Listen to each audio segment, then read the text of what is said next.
Good afternoon, good morning, good day wherever you're from. Let me just quickly plug the headphones in here. Thank you for joining today. We're going to look at the remote interpretation interface.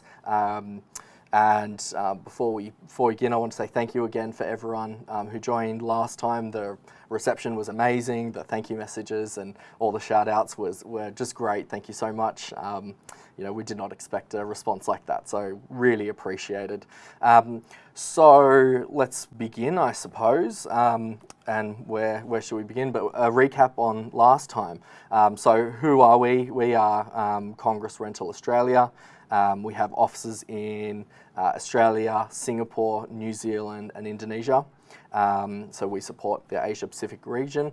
We're a Congress Rental Network partner, so we have partners all over the world. Shout out to all the partners. I'm sure all the shout outs will come in very soon if they haven't already. So last time we touched on what is interpretation, and so we talked about what is translation. First of all, we often get asked for translation. Translation is actually written text from one language to another. Interpretation is spoken from one language to another. So what is remote interpretation? Remote interpretation is where either the interpreters, the presenters, or the delegates are in a remote location. It could be a combination of all of them, or some of them, or some on-site, some off-site. It's a pretty open category, so we kind of touched on that. The different ways that remote interpretation can be used, so we can kind of cover events of any style, meetings, webinars, conferences, a single presentation, anything we can integrate remote interpretation into, which is particularly fitting at a time like this when we're all stuck working from home.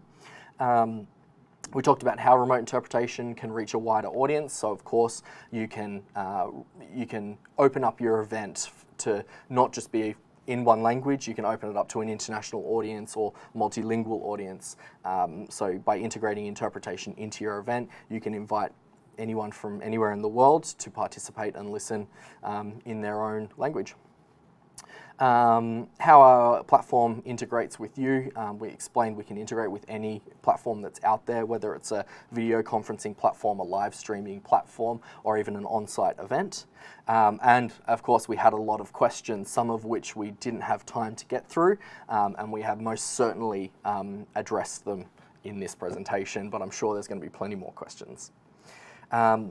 So what are we going to talk about this time? We're going to talk about the interpreter interface, of course, remote interpreter interface. You're all on the platform, you're all using it right now, and we do have live interpretation, but more on that very soon.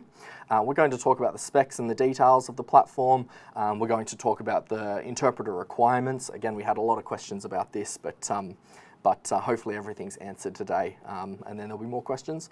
And we're going to have a detailed look at the interface and all of the functions and how they relate to interpreters and why they're interpreter specific.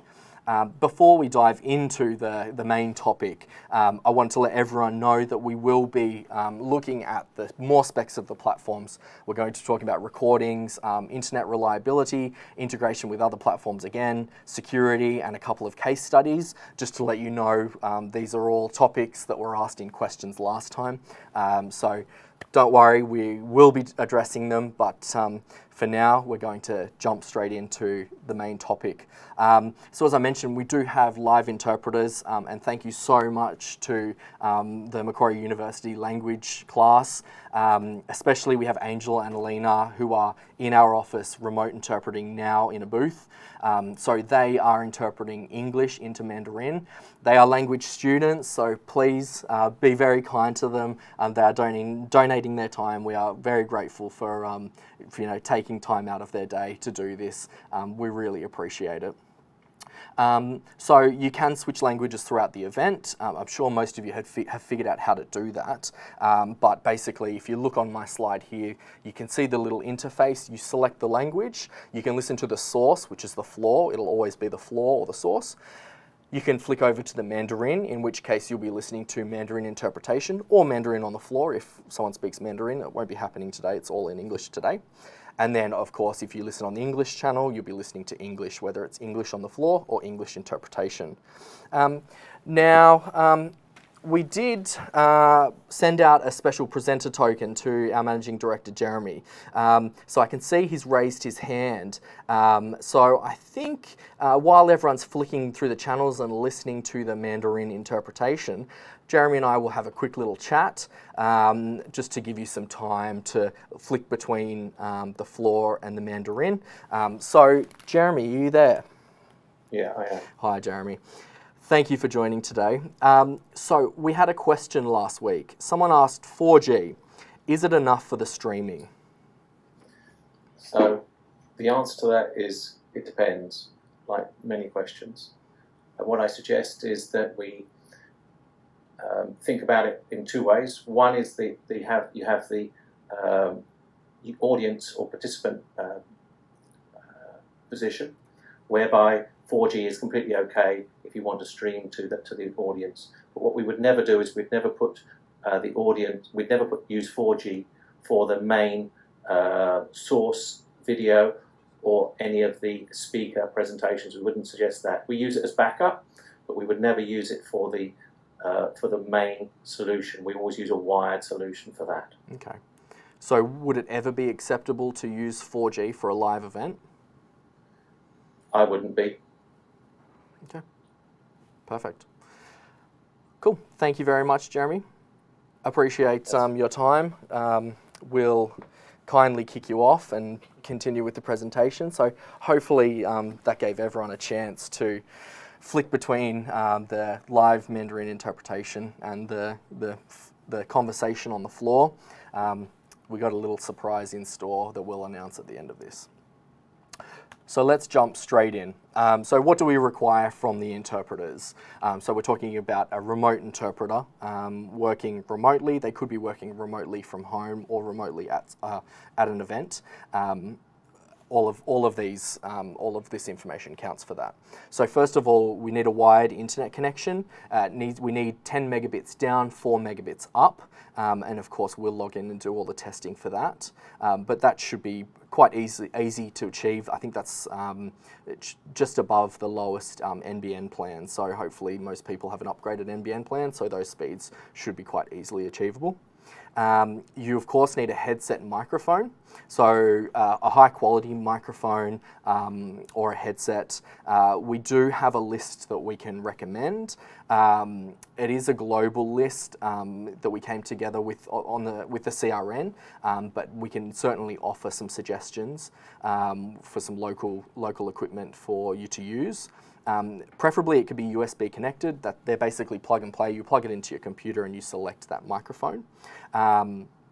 Or you can use a traditional microphone and plug it into a sound card. Both of those should be high enough quality. Of course you get what you pay for, so you know, a little bit more of a, if you invest a little bit more, you do get more out of it. We did have a question whether you could use a microphone with a 3.5mm jack, and of course it depends. So under no circumstances do we accept an iPhone microphone or I've got a headset here with an inline microphone. We do not accept these. They're just not good enough. The audio is not good enough for the delegates. It's not acceptable. We won't accept that. And that also includes built-in laptop microphones, no matter how good your laptop or computer is. You can, however, get some microphones. So I've got a Rode lapel here with a 3.5mm jack. If your computer has line inputs and you have a good microphone, you certainly can. So again, it depends. Talk to us and we'll help you out, offer advice. If you're unable to get equipment in time, we can of course lend all the hardware that you require. Talk to us, we need to help you set up anyway, so we'll have that discussion.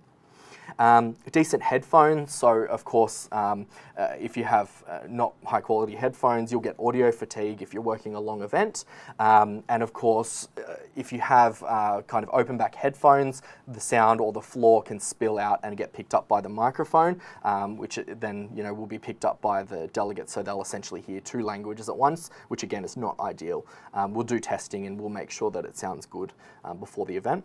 So in terms of computer specs, you need an Intel i5 or i7 CPU, 4 gigabytes of RAM, which is very achievable. pretty sure most computers sold these days should be at least 8 gigabytes, 4 gigabytes at the low end.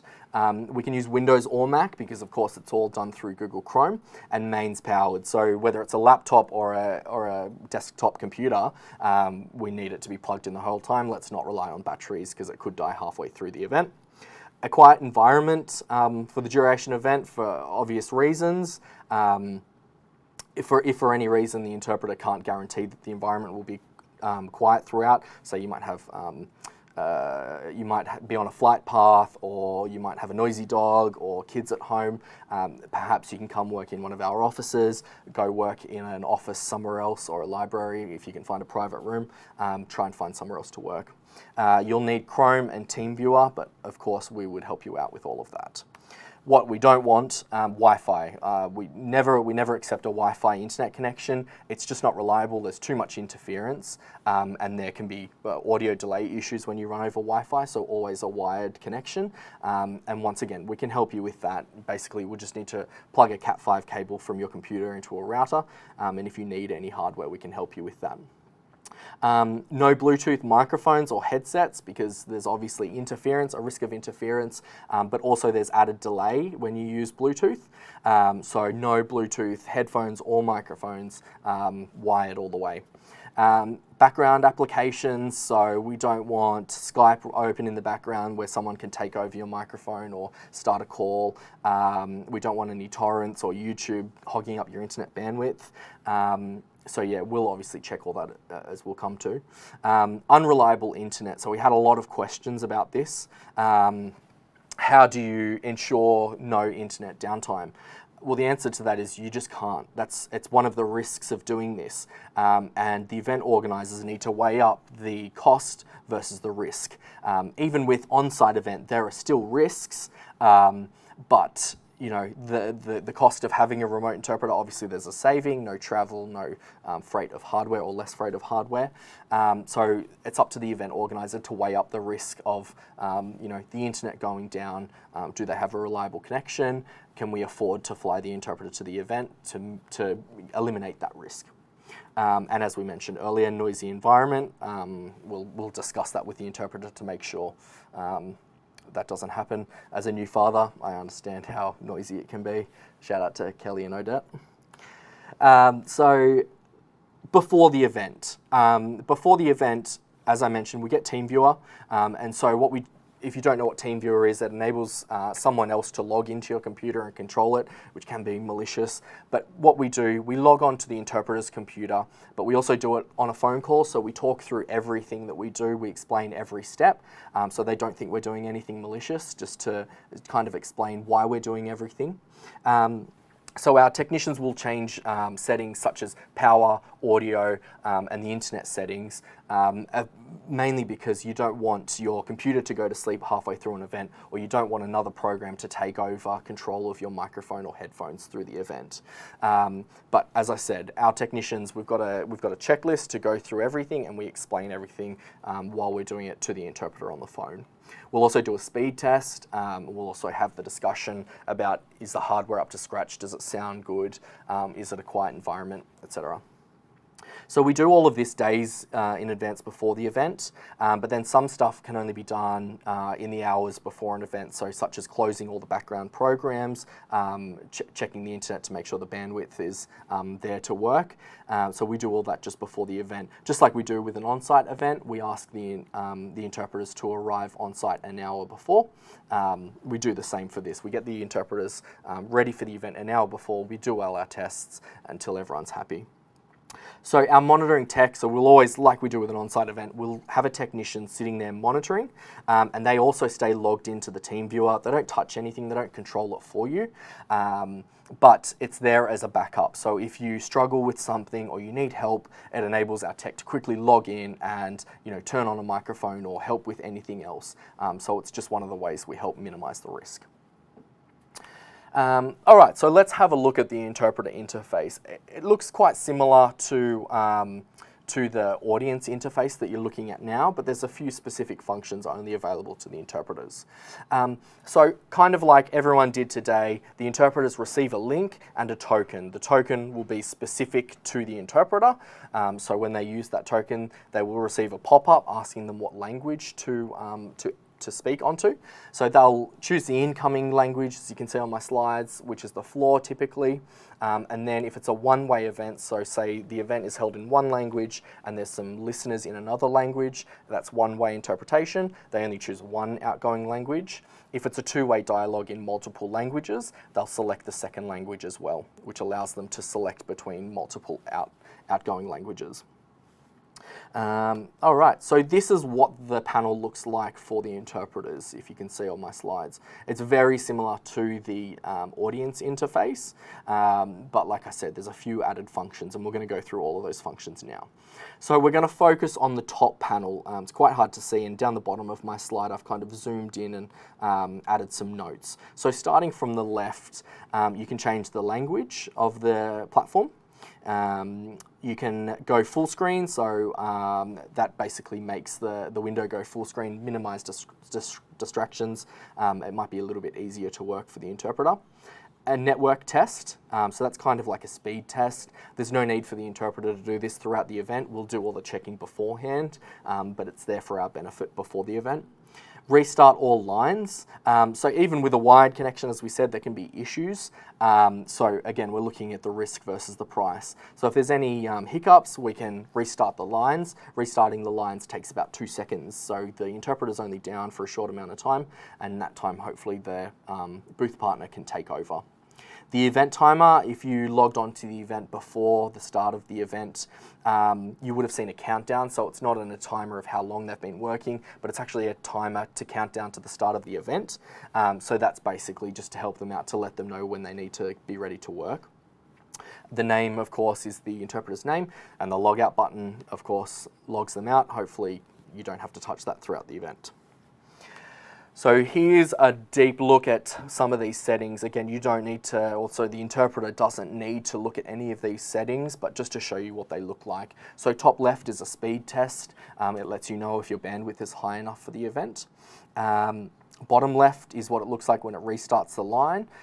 It says, like, as I said, sorry, it takes about 2 seconds, so it's a quick window, restarts all the lines and hopefully gets you back up and working.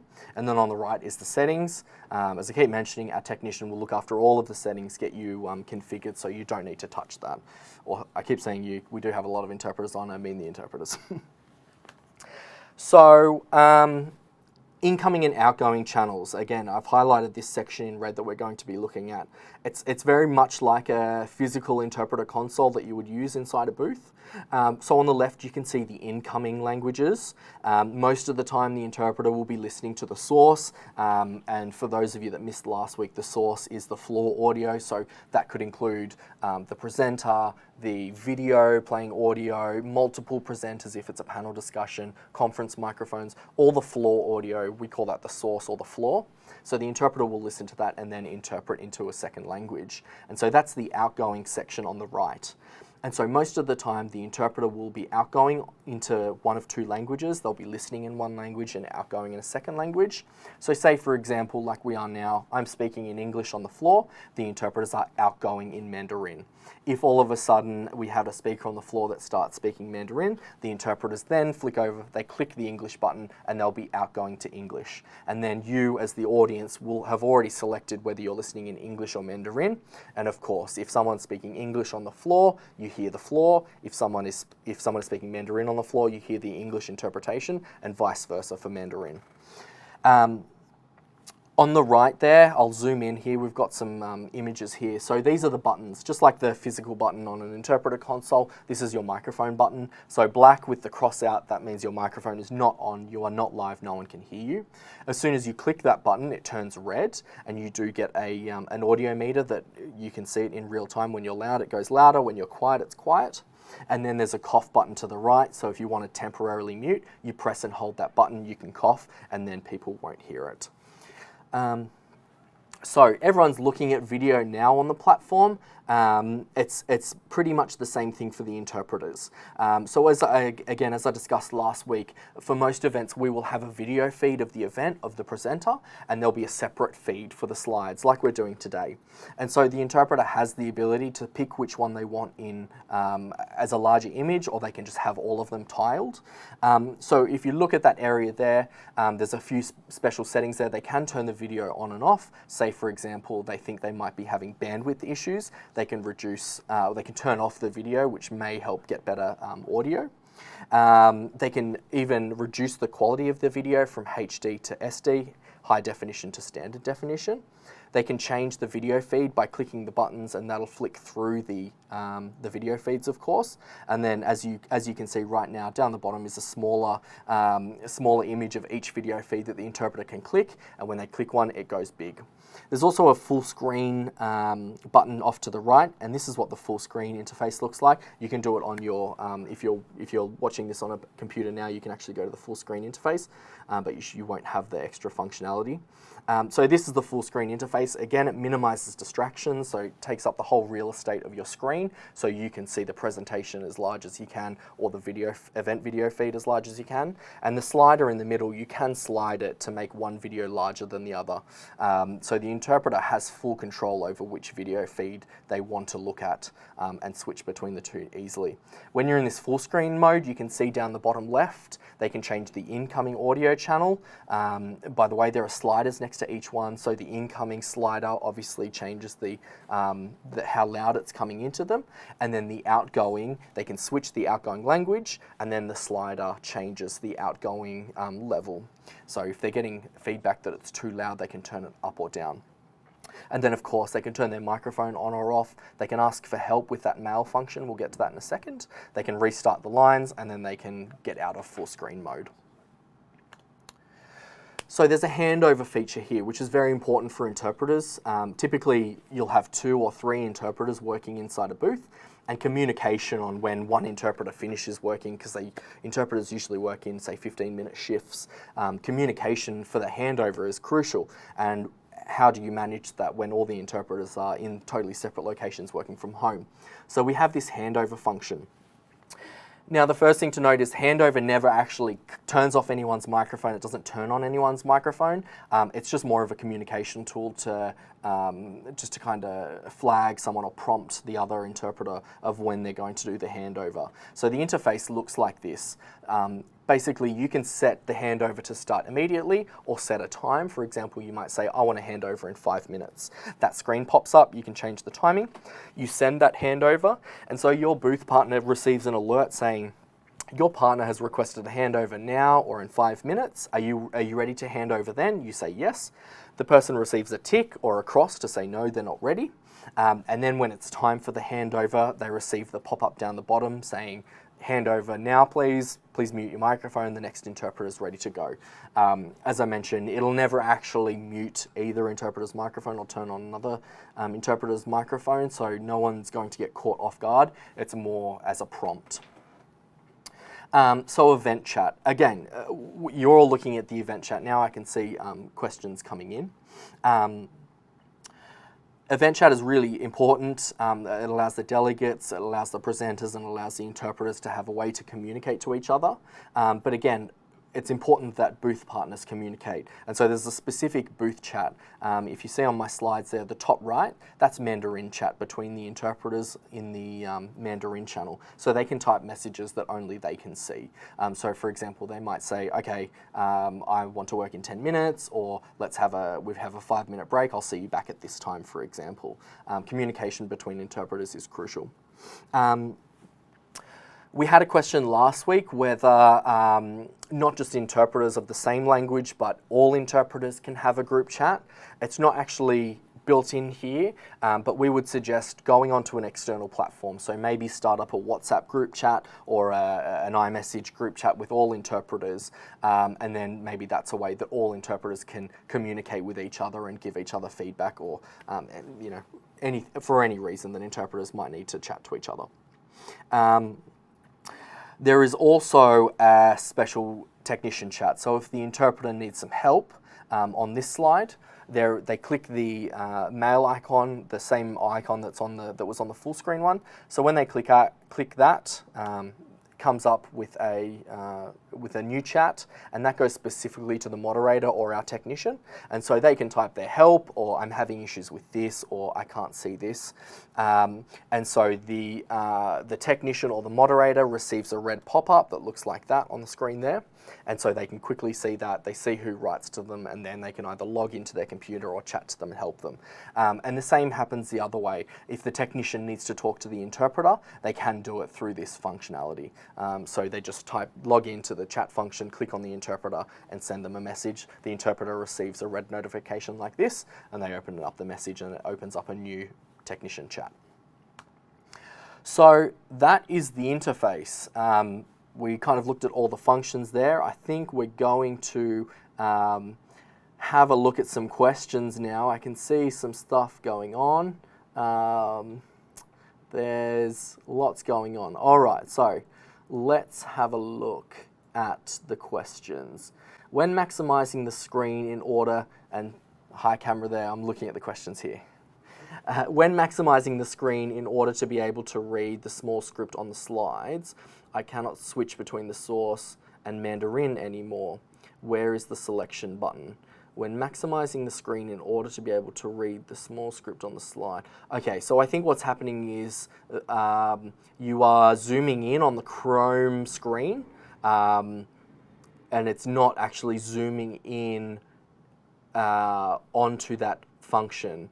So you need to zoom out of the Chrome screen to see the selection button.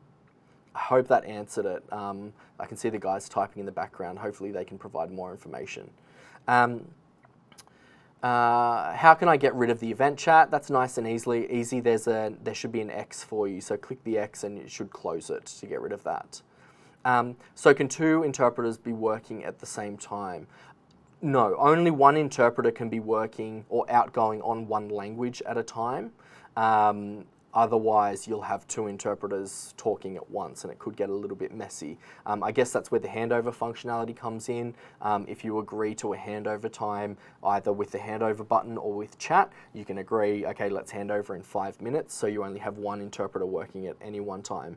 If you have two interpreters working, the delegates will hear two people talking, and that's not going to be good for the delegate, of course. What is the handover time? What happens if the interpreter doesn't take the handover?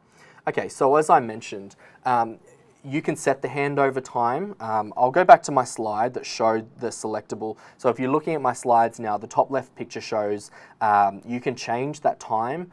So currently it says 5 minutes, but you can make it more or less, and you can also do an immediate handover. And so when you say click send, it sends a notification to your interpreter partner that says your partner wants to start a handover now, or wants to start a handover in X amount of minutes. Are you okay for that? And then you need to either accept it or reject it. If you accept it, the other person gets a tick to say yes, the person is ready. If you reject it, it'll show a cross to say no, you're not ready. And then the second part of it says, what happens if the interpreter doesn't take the handover? Again, the handover button doesn't actually force either side to mute or unmute. You need to do that yourself. So when it's time to do it, you'll see the picture down the bottom of my slides. It says the handover is ready. Make sure you're ready to unmute or mute. And then that's kind of how the handover works. So if the interpreter doesn't take the handover, you just wait, you let them keep working, or if the second person doesn't take over, you'll have to keep working until they're ready, and then maybe you can start another handover sequence now, chat to them on the event chat saying, hey, what's going on? Communication, and that's why communication is super important. Can you please elaborate on the handover? Okay. Should I explain it again? I might go over the handover again. We've got a lot of questions on the handover. I think the main thing to remember is this doesn't force a handover. The function of the handover button, so let's go to the main screen. You can see the handover in the top right. The main function of the handover is not to force a handover. It doesn't it doesn't take over your partner's microphone. It's basically just a prompt. It's basically a simple way of communicating, I'm ready to hand over, or are you ready to hand over?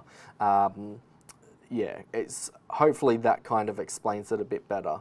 Yeah.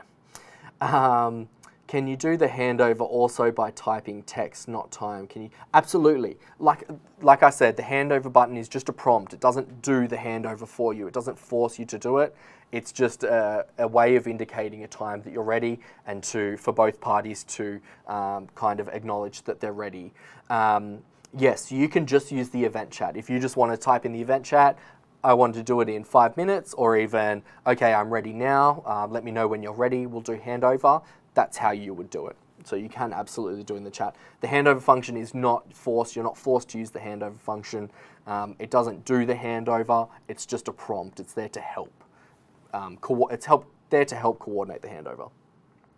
Can the non-working interpreter listen to his or her booth partner whilst working? Yes, that was a question we had last week, and I do address that later on, but yes, absolutely. Any of the interpreters can listen to any of the languages, including their booth partner, so yes, absolutely.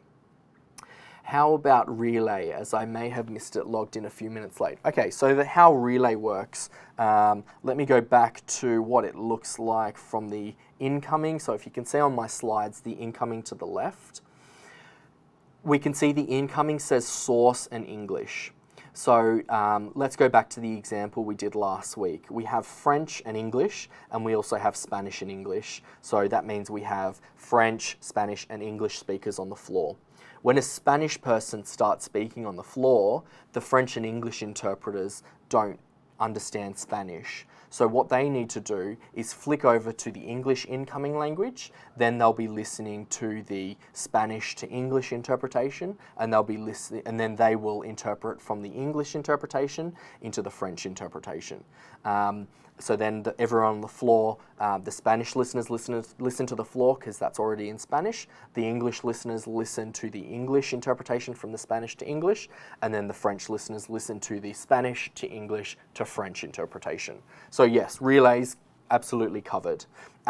You can also change your incoming language. There's a cog there. So you click the cog, top left again on my screen, you can change your incoming language. However, it's not as seamless as switching between two languages. So when you change one of your incoming languages, there's the 2-second kind of handover. So you can listen to more than just the source in one language. You can listen in multiple languages. It's just not as seamless because for 99% of the time, the interpreter will be listening to the source or one of their languages and then outgoing in either one of their languages.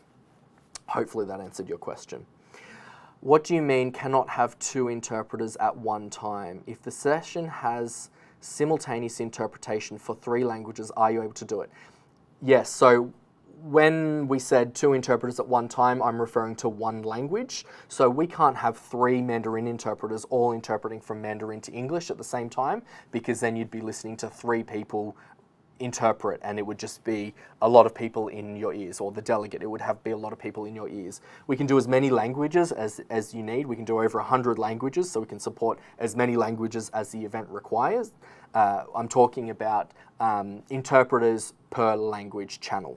So if you have 2 interpreters, you can't have 2 interpreters outgoing to the same channel because that'll just be messy in the delegate's ear.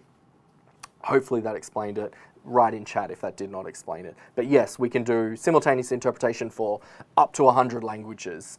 Just for each language, you can't have multiple interpreters outgoing. It'll be messy. But can we both listen to our booth partner and the floor at the same time? I might hand over to Barney. I understand if you flick over to the language channel, you're listening to that channel, and I believe you don't hear the floor anymore.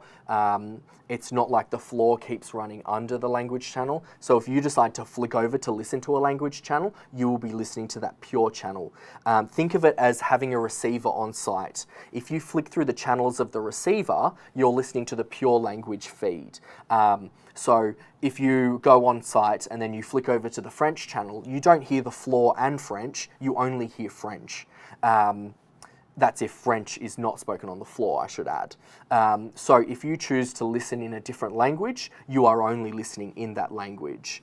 There would be ways around it that I could suggest. We will get onto it later, but you can listen on another device. So you might want to have interpretation sitting there ready to go. So say, for example, I've got my headphones here playing the French stream. I might be interpreting in Spanish and English, but I might want to check up on French, so I put my headphones on and listen to the French interpretation. There are ways around it, but no, you'll be listening to a pure language feed. Is there always a technician available to assist? Absolutely. Just like an on-site event, we will always have our technician there. As I mentioned, the technician, and by the way, we have a technician monitoring now. So our technician Pat is helping the interpreters working in our office right now. So he's there to support. He's there monitoring. I can see him right now. Excuse me. Same thing happened last week. So yes, the technician sits there monitoring the feeds. I do come on to this later, but the technician can actually monitor multiple feeds. So while that's quite hard to listen to multiple streams, they can do that just to check that everything's okay. They can see all the interpreters, they can see what language they're going out to, and they can have event chat. So they can talk one-on-one to the interpreters, and they can also talk to the language groups, or the event chat, they can talk to delegates and the presenters as well. So yes, always there will be a technician monitoring. Under no circumstance will we let an event go without a technician to assist. It's just not worth the risk. If I understand Spanish and I work into French, can I keep the incoming as source? If I understand Spanish and I work into French, can I keep the incoming in source? All right, I need to get my head around this. I'm not an interpreter. I'm an equipment specialist. All right, so let me answer this. So assuming when you say I work into French, you're working French and English, but you want to listen to Spanish. But can you keep the incoming as source? Yes, so source, if you look on my PowerPoint, source is available in the top left. You can flick over to listen to the source at any time. That's easily selectable. When you go to the cog and you change that because you want to listen to Spanish, one of your outgoing channels will change to Spanish.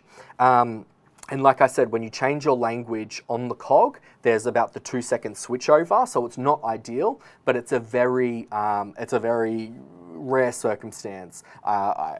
You probably know better than me. 99% of the time, I would say an interpreter listens to the floor and then will interpret into one of 2 languages. So it's absolutely possible.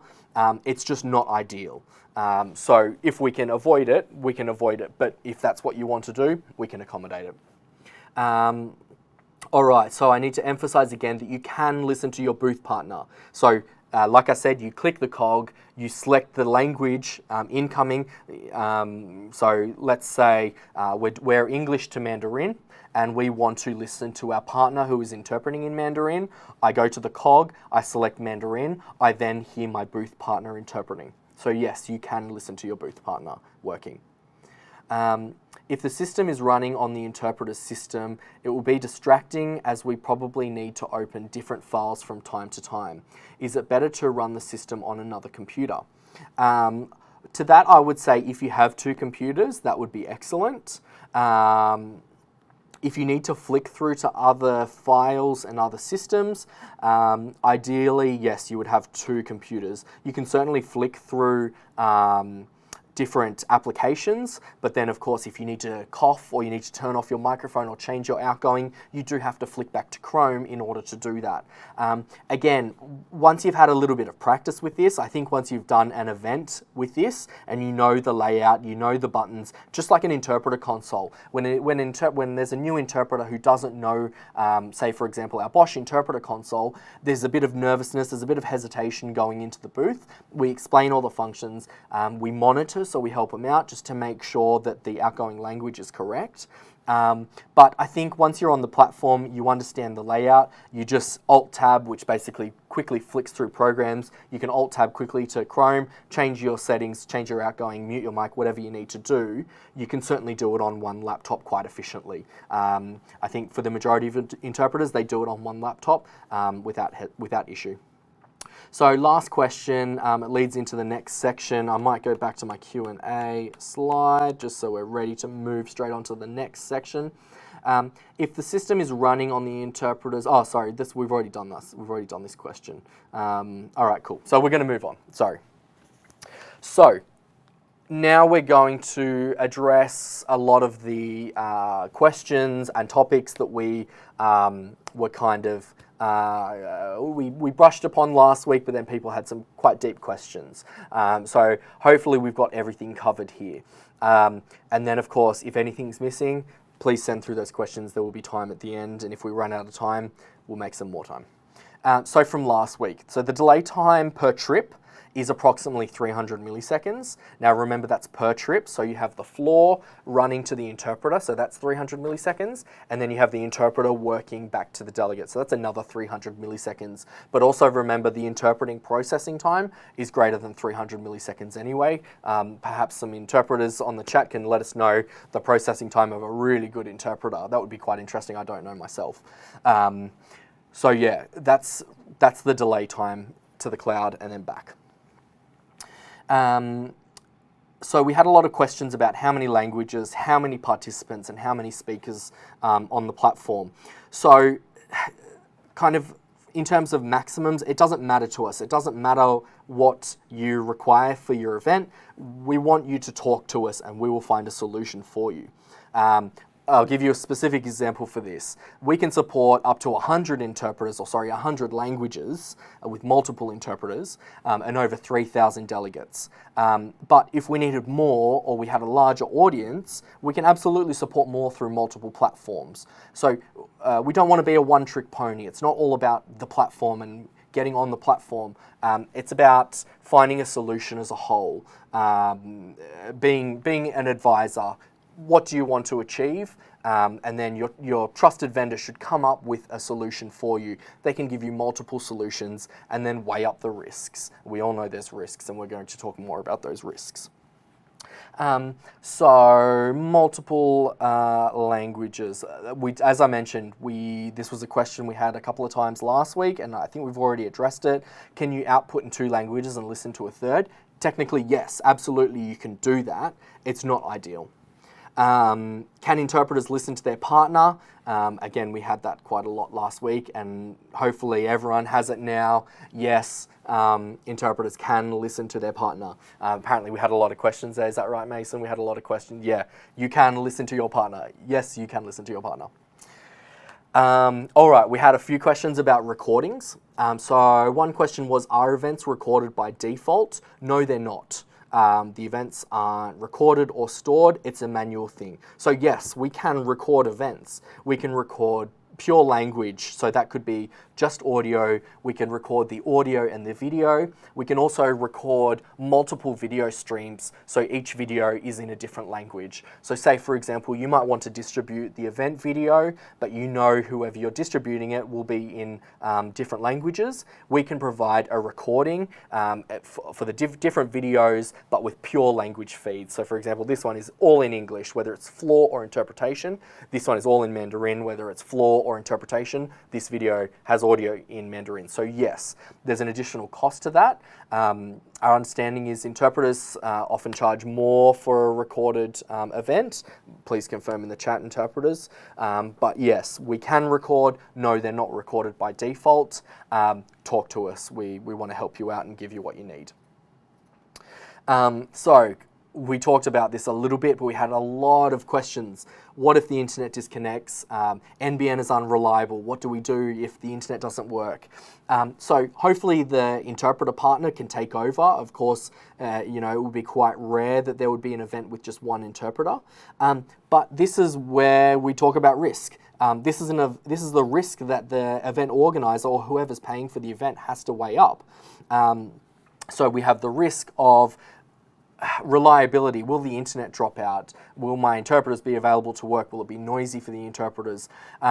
Versus the cost. Do they want to pay to have the interpreters travel to the event? Do they want to pay for the freight of the equipment? They have to weigh that up. There's still risks involved with having the event on site. It's just we do it so often that we kind of don't think about those risks.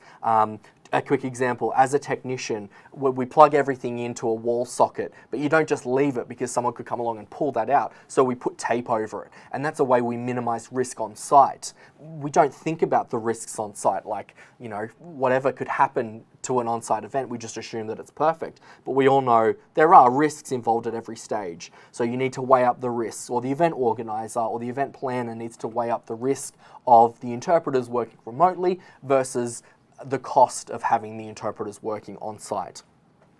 How do we guarantee the audio quality and reliability at a venue? So again, this is another risk. But to that, I would say you need to discuss that with your chosen vendor. They should be professional. How would we say it? They should have the knowledge and the experience to know to contact the venue, to find out the capabilities of the venue. They need to understand the event requirements and the requirements required to support that event. So basically they need to know the requirements of the internet. Can the venue internet cope with that number of delegates streaming, for example? If not, we revert to a hybrid solution. So maybe it goes infrared. Maybe we need to provide infrared headsets if the venue bandwidth can't support that number of streaming. I think it's all about the event as a whole. It's not about this is the platform, what does the platform do, does it do what I need it to do? You need to find the vendor that can kind of, that has the professional services to do everything that you need to do. You can explain what you need to achieve and that can provide options, solutions, and help you weigh up the risks. Integration with other platforms. So I've got a comment here. Let the interpreters know that they will be told they're being recorded. Absolutely. So if an event organizer requested that the interpretation was going to be recorded, we will always get their consent. We will never record without the interpreter's consent, and that includes on-site events. If there's outside broadcasts, it's on the event organizer to organize that. But if we are recording it, we will always ask the interpreters. Back to this, how do we integrate with other platforms? We talked quite a lot about this last week, but kind of the crux of it is the remote platform is complementary to other platforms. It's not one or the other. And I think we kind of address this when we come up to a case study. But basically, you can use any platform, Skype, Zoom, WebEx, BlueJeans, any of them. We had a question from last week, it's here. They said they were struggling to find a platform where the audience can speak. And so, of course, look, we could suggest, WebMeet Classroom. We had Jeremy on earlier. We're going to have some special guests next week. So you can have multiple people talking with languages ready to go. But it's not the only platform. If you already hold your events on Skype for Business, or if you already hold your events on WebEx, you can still hold your events on that and then integrate interpretation still using that platform. It's quite simple. We had a really good example today. Just pretend the online meeting is the same as an on-site meeting. You show up to your on-site meeting, there's everyone sitting around a table, we have to remember this, it was a long time ago that we did it, but try and think back to when we're allowed in a room together. So you have your meeting, lots of people sitting around the room, and there might be a two-way discussion in French and Spanish. Let's go back to the French and Spanish, but you speak English. So what do? You pick up your receiver, you put on your headset, and you listen to the English interpretation. An online meeting is exactly the same. You can hold your meeting in any platform. You might have people speaking in French and Spanish, but you speak English. All you need to do is pick up your headset and listen to the English interpretation. It's that simple. It just could not be easier than that. So any platform, whether you're on it or not on it, talk to us, tell us what your requirements are. If you're already on a platform, we will say, hey, great, let's work with that platform. If you're not on a platform, tell us your requirements. We'll help work out the best platform for you. Like I said, we're not a one-trick pony. It's kind of the holistic approach. My apologies, you can listen to your booth partner and the source. There's a sliding volume control. My apologies. I don't think it's worth going back to. No, I can. I can go show navigator and let's check it out. So if you look on this slide here, There's a sliding volume control where you can adjust the volume from your partner to the floor from 0 to 100%, and I will say that again. There's a sliding volume control where you can adjust the volume from your partner to the floor. Okay, so we can change. So would that I'm assuming that only appears when we're listening to a language feed, and we can choose between the level of the floor and the language feed. I'm just getting. Only if you're not the one speaking, of course. So you're just a listener. You're not an active interpreter. You're not currently speaking. Your booth partner is. Yes, you can. You can change it. I'll get a screenshot of that and we'll show it for you next week. My apologies. I should have known that. I'm not an interpreter. And again, it's quite rare, but absolutely you can. I'll say it again. You can listen to your booth partner and the source at the same time. My apologies. We'll have a look at that next week for you. So let me return back to where we were and I'll do a time check. Okay, we're doing all right. Okay, so I'm pretty sure I've covered integration with other platforms well enough. Again, any questions, put them in the chat. But basically, this is not about one platform. This is about the event. You know, when it's, I think we kind of take for granted on-site events because we know them so well. Everyone knows an on-site event so well. You ask for the languages and you ask how many headsets. But when it comes to online, there's a bit of a question mark.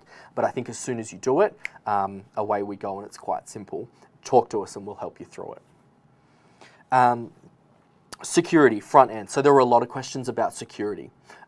There's different levels of security depending on what you're trying to achieve or what you're trying to stop, and then how complex you want to make it to get in. So for today, all we had is a token, and then you put in your name and everyone was granted access. That's low level, that's minimal security. We don't mind, we're happy for everyone to come and participate. You can make custom tokens, or sorry, you have to make custom tokens. So the event organizer can allocate the custom tokens, so they can dictate what those codes are. And then I should also say the interpreters, the audience, the source/presenters, and then the chairperson all have different tokens. So it's not like one token allows everyone to log in as an interpreter. There are separate tokens for each type of login. Two-factor authentication. On my slide, you should be able to see what two-factor authentication looked like. We had it switched on for this event just briefly for this example. So there are, again, levels of two-factor authentication. So the first one is we can request the delegates when they sign in to type in an email address, and then they get emailed a code, and then they need to put that code in to access the event. So that's basic two-factor authentication. You can take it one step further than that.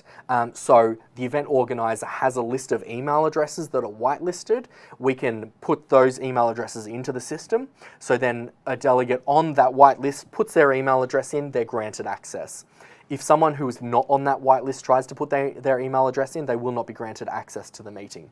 So that's another layer. And then you can go another level, or this might suit some scenarios specifically, but we can enable a group of email addresses access. So say, for example, we may allow only @congressrental.com.au email addresses, so email addresses that end with @congressrental.com.au are able to meet this meeting. So if this is a company meeting and everyone who's joining has a specific email address, you might want to turn that on so external people are unable to join the meeting. But remember, they need the token to join anyway.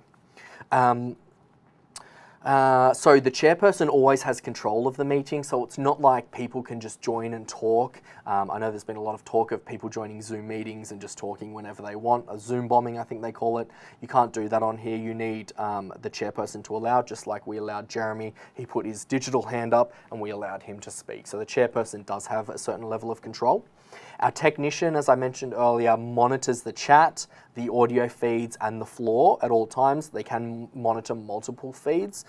So our technicians there, if there's something that's not quite right, the event organizer can always chat to our technician and say, hey, what's this, who's this person?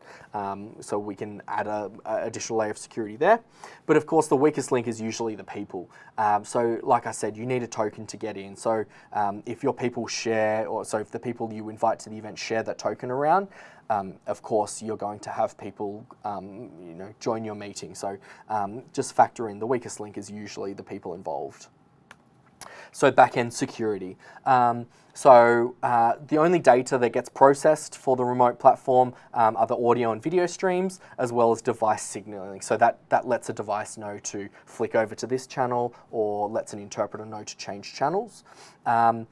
All of the data is 128-bit AES encryption both ways, so it's all encrypted either way. It's built on the Information Security Risk Management Framework for the cloud computing environments, and annual penetration tests are performed by a certified authority, basically making sure that no hacking takes place in the back end. But again, we're coming back to this risks. Of course there's a risk. Nothing is immune from online risks. We've seen it many times before, all over the world. So again, this comes back to risk, cost versus the risk of running on the online platform. And of course, people will probably get more confident once people have experienced and realised that it's quite safe, almost all of the time. Cost versus security versus reliability. So, who are the winners and losers? Of course, the platform suppliers, the remote platform suppliers are the winners. End clients, because they have a reduction in price, they're winners for remote interpretation. The interpreters that get online, that are hesitant to say upskill, but if an interpreter can say, I can work remotely, I can support your event remotely, they become available to host more events. Remote interpretation is just growing. It's not a niche thing. It's here and now. Losers, obviously the travel industry, airlines, hotels, they miss out on the interpreters flying and staying at their hotels, but also delegates, as events become more remote, there's a less need for travel. So the travel industry loses out there. The interpreters that don't get online, so there's a saying, technology won't replace interpreters that embrace technology will. And then the equipment suppliers that don't advance get on board with advancing technology. I have a couple of quick case studies. I'll be really quick because I know we're getting tight on time and we have a lot of questions. So first case study, NUSKIN. We supported the NUSKIN events in Sydney in 2018, Tokyo in 2019. If you see on that picture, they are some of the remote interpreters that worked on that event. So we had interpreters in Vietnam, Thailand, Singapore, and Indonesia. And then the picture there is the event happening in Sydney, Australia. So all of the interpreters were working on the remote platform, but we had 1,000 participants at the event. So finding internet to support 1,000 simultaneous streams is quite hard. So what do? We put together a hybrid system. We took the language feeds direct from the remote interpreters and we fed it into on-site distribution hardware. So in both cases, it was a combination of FM and infrared headsets. So all the delegates in the room listened on their channel. They didn't even know the interpreters weren't in the same city, let alone country that they were. And then a recent one, we supported the ICANN event who had to go online because of the current situation. So the interpreter hub was based in LA. The interpreters were working inside booths on traditional or Bosch hardware. So we had English, French and Spanish, but all of the presenters were working from home worldwide.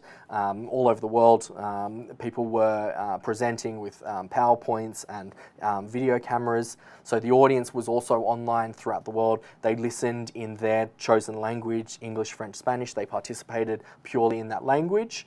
And then there were even Q&A sessions where the audience were able to participate. So there were two-way dialogues, sometimes in multiple languages, and it all went off without a hitch. So that was an example of a remote event where the interpreters were on site using traditional hardware, but everyone else was remote. All right. That's kind of everything from this one, and I know we're kind of running out of time. I'll keep going. If people have to leave, that's okay, let us know. But I'll answer questions starting from now. Is it only meant for events held in a single venue, or also video conference meetings with participants assisting each other from his or her home office? It sounds like you might have missed last week, so we will send recordings to everyone who participated. But this is every type of meeting. This is not an on-site event. This is not just one presenter at the front of the room and people in the crowd with interpreters working remotely. This is a combination of live events, web meeting, video conferencing, everything is supported. So hopefully that answers. There's no event that we can't integrate interpretation into. Please talk to us. Do you provide training for participants and speakers? I guess audio requirements also apply to them, and this affects the quality of the video. Technicians remotely check in on their settings as well. No, not technically. Well, we can provide instructions, very clear instructions on how to participate as a user, but it's not that difficult. From what I gather, everyone joined quite seamlessly. Am I right? It was pretty easy to join on. You basically log in, you choose your language, and away you go. Kind of like that example I gave earlier. You might walk into a live event room where people are speaking multiple languages. You put on your headphones of your receiver, you listen in a language. Live events or video events or remote events can be like that too. Can we plug our PC into non-smart TV through HDMI to get a larger screen and still manage the commands from our PC? Yes, you can. Make sure you have the right adapters. Definitely do a lot of testing and practicing beforehand to make sure it's stable and it works for you. But you absolutely can. You can mirror your screen so you have a larger screen and then your smaller screen to work from. Again, we'll help you out with that. All of the interpreter options and things you might want to try out, let us know, we can do it. Will we email out the list of preferred headphones after the event? I absolutely can, not a problem, we'll do that.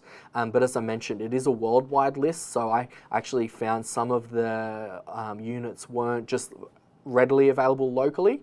But anyway, it should give you a guide for what's quite good. Obviously, go brand name. There's a lot of Sennheiser on there, so if you get good quality, you should be pretty fine. What is the lead time for preparation? Realistically, we could do an event, an hour beforehand, but that's not ideal. Just like a live event, it's not ideal. So I would recommend a couple of days beforehand. So we log on to the interpreter's computer, make sure everything's fine, make sure they have the hardware, make sure their spec is up there, make sure they have the internet.